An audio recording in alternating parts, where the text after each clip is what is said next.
మంచి పుస్తకం చెప్పండి బ్రదర్. యువతలో పుస్తక పఠనంపై పెరుగుతున్న ఆసక్తి. పూర్తి వివరాలకు చదవండి రేపటి సాక్షి హైదరాబాద్ ఎడిషన్. తాడేపల్లిలోని వైఎస్ఆర్సీపీ కేంద్ర కార్యాలయంలో టీజేఆర్ సుధాకర్ బాబు మాట్లాడుతున్నారు. లైవ్ లో చూద్దాం. అనేకమైనటువంటి ఒత్తిళ్లు ఉండినప్పటికీ బాబాసాహెబ్ అంబేద్కర్ మహాశయుడి యొక్క రచనల్లోని ఆ రాజ్యాంగంలో పొందుపరిచిన చట్టాలను మనం తీక్షణంగా గమనిస్తే ఎక్కడా కూడా రాజులకు ప్రభువులకు రాజ్యాంగంలో ప్రవేశం లేదు. రాచరికానికి రాజ్యాంగంలో ప్రవేశం లేదు. రాజులాగా ప్రజలచే ఎన్నుకోబడిన ప్రజాప్రతినిధులు ప్రవర్తించడానికి ఏమాత్రమును ప్రవేశం లేదు. అందుకే బాబాసాహెబ్ అంబేద్కర్ని ఒక పితగా, రాజ్యాంగ పితగా, రాజ్యాంగ రచన పితగా, ఈ దేశానికి దిక్తూచిని ఇచ్చిన ఒక మహానుభావుడిగా,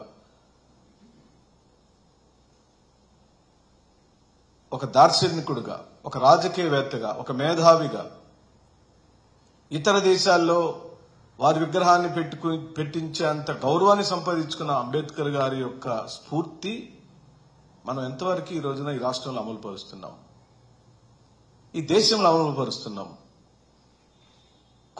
కుల మత వర్ణ వ్యవస్థలకు వ్యతిరేకంగా మన రాజ్యాంగం ఉంటే ఇప్పటికీ కులం పేరుతో, మతం పేరుతో, ప్రాంతం పేరుతో ప్రజలను హింస పెడుతున్న రాజ్యాధికారంలో ఉన్న ప్రతి ఒక్కరూ కళ్లు తెరవమని చెప్పి మనం చేస్తున్నాం.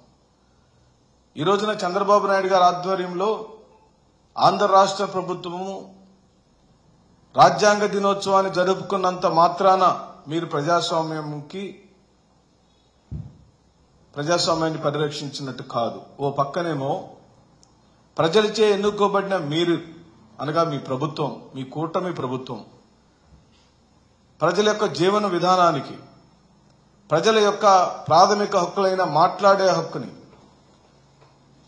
అనగా వాక్ స్వాతంత్ర్యాన్ని, జీవించే హక్కుని లేదా భావ ప్రకటనా స్వేచ్ఛని మీరు ఉక్కు పాదం పెట్టి ఈ రోజున ఈ రాష్ట్రంలో అణగదొక్కుతూ ఒక ముఖ్యమంత్రి స్థాయిలో ఉన్న మీరు రాజ్యాంగ దినోత్సవాన్ని జరుపుకునే హక్కు మీకు ఎక్కడుంది చంద్రబాబు నాయుడు గారు అని చెప్పి అడుగుతున్నారు.